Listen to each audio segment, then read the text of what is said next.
चलिए फिर अगला क्वेश्चन डिस्कस करते हैं। अगले क्वेश्चन में हमें क्या दिया हुआ है, हमें एक स्क्वायर मैट्रिक्स दिया हुआ एन क्रॉस एन ऑर्डर का, डिफाइंड एज कि उसकी हर एक एंट्री है a i j is equal to i into j. ठीक है, और फिर ये देखिए हमसे पूछा जा रहा है then which one of the following is an eigen value of A. चार ऑप्शंस दिए हुए हैं और अगर ध्यान से देखेंगे कि चारों के चारों ऑप्शंस जो है ना वो एन पे डिपेंड कर रहे हैं, तो इस क्वेश्चन को करने का जो सबसे तेज तरीका है वो है कि आप एन को फिक्स कर दीजिए।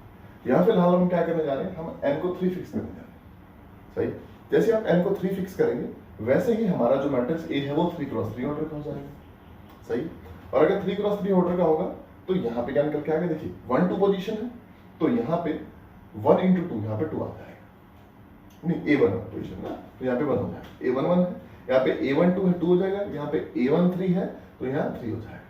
यहाँ पे आपका क्या हो जाएगा, सिंपल सिंपल A2 1 है तो यहाँ पे 2 हो जाएगा, यहाँ पे आपके पास A2 2 है तो 4 हो जाएगा, A2 3 है तो 6 हो जाएगा, 3 1 पे यहाँ 3 हो जाएगा, 3 2 पे यहाँ 6 हो जाएगा, 3 3 पे यहाँ 9 हो जाएगा। सिंपल, ठीक है।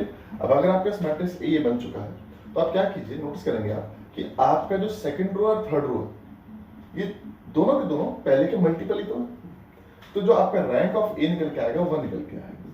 ठीक है, और 1 रैंक का जो मैट्रिक्स निकल के आता है ना, इसकी बड़ी प्रॉपर्टी होती है, इसकी आइगन वैल्यूज बड़े आराम से निकल आती है। इसकी एक आइगन वैल्यू होती है इसकी ट्रेस, अगर आप इसकी ट्रेस निकालेंगे वो 40 निकल के आएगी, बाकी जितनी बची आइगन वैल्यूज होती हैं वो 0 हो जाती हैं, तो ये 3 आइगन वैल्यूज निकल के आएंगी। अब हम ये देखेंगे कि गिवन ऑप्शंस में से किस ऑप्शन में हम n को 3 डालें तो हमें आइगन वैल्यू जो है वो 14 मिल जाए। ठीक है जी, तो देखते हैं। तो पहले ऑप्शन में कहता है जी 1 पक्का आइगन वैल्यू होगी, गलत है जी, है ना। सेकंड ऑप्शन कहता है n मतलब 3, क्या 3 आइगन वैल्यू है, गलत हो गया।